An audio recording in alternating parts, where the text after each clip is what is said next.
Hi hello എല്ലാവർക്കും ഷറൂസ് food ഗാലയിലേക്ക് സ്വാഗതം. ഇന്ന് ഞാനിവിടെ ഉണ്ടാക്കാൻ പോകുന്നത് ഒരു സ്വീറ്റാണ്, കലാക്കാണ്ട്.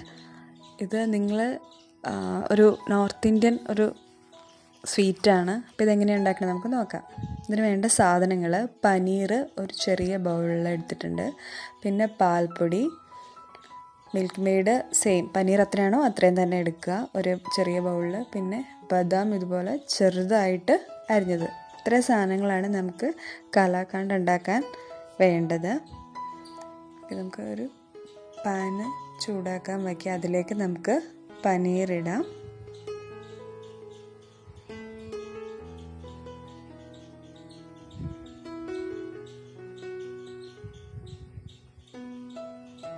ഇതിലേക്ക് നമ്മൾ കണ്ടൻസ്ഡ് മിൽക്ക്, അതായത് മിൽക്ക് മെയ്ഡ് അതിലേക്ക് ഒഴിക്കാം.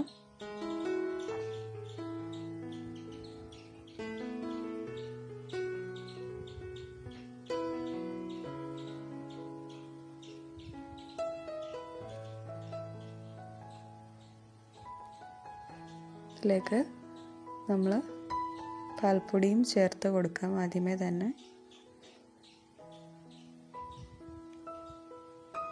പാൽപ്പൊടി ഇട്ട് കൊടുക്കുക. ആദ്യം കുറച്ച് പാൽപ്പൊടി ഇടുന്നുള്ളൂ. നമ്മൾ എടുത്ത് വെച്ചേക്കുന്നത് ഏകദേശം 3.5 ടേബിൾ സ്പൂണോളം ഉണ്ട്. അതിൻ്റെ പകുതി ആദ്യം ഇടുക.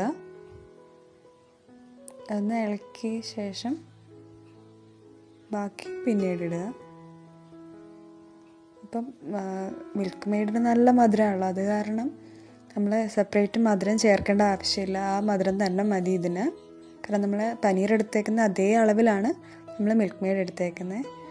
ബാക്കി പാൽപ്പൊടിയും കൂടെ ഇടുക. നന്നായിട്ട് വീണ്ടും ഇളക്കി കൊടുക്കുക.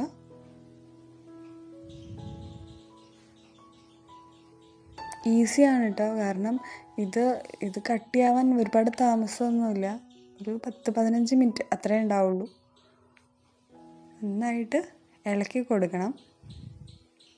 അടി പിടിക്കാനോ കരിയാനോ കളർ മാറാനൊന്നും പാടില്ല. നന്നായിട്ട് ഇളക്കി കൊടുക്കുക.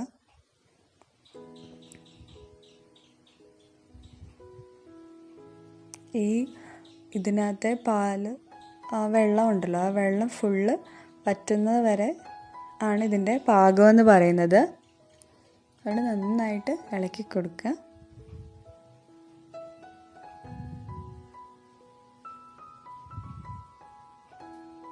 നമ്മൾ എക്സ്ട്രാ ഷുഗറോ ഒന്നും ചേർക്കേണ്ട ആവശ്യമില്ല, വേറെ ഒന്നും ചേർക്കേണ്ട. അതിന് ഇത് മാത്രം മതി.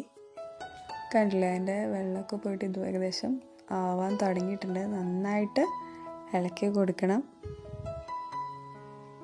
ആ പാത്രത്തിൽ നിന്ന് അത് വിട്ട് പോരുമല്ലോ ഇളക്കുമ്പോൾ, അതാണ് അതിൻ്റെ പരുവെന്ന് പറയണേ.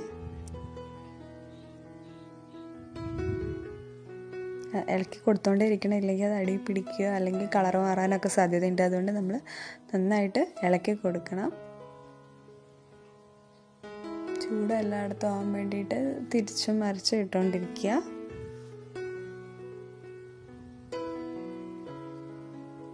ഇനി നമുക്കതൊരു പാത്രത്തിലേക്ക് മാറ്റാം. ചതുര ഷേപ്പിലുള്ള പാത്രമാണെങ്കിൽ അതായിരിക്കും നല്ലത്. പാത്രത്തിലേക്ക് മാറ്റിയിട്ട് നന്നായിട്ട് പരത്തി വെക്കാം. കണ്ടില്ലേ, ഇനി നമുക്കിത് ഇതിൻ്റെ മീതെ ബദാം ഇടാം. ബദാം ചെറുതായിട്ട് മുറിച്ചത് ജസ്റ്റ് ചെറുതായിട്ടൊന്ന് പ്രസ് ചെയ്ത് കൊടുക്കുക. ഒരുപാട് പ്രസ് ചെയ്യരുത്.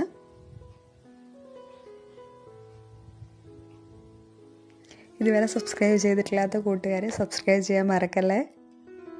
കണ്ടില്ലേ, അപ്പോൾ ഇതുപോലെ ബദാം അതിൻ്റെ മീതെ ഇട്ടിട്ട് നന്നായിട്ട് തണുത്ത് കഴിയുമ്പോൾ നമുക്കത് ചതുര കഷ്ണങ്ങളായിട്ട് മുറിച്ചെടുക്കാം.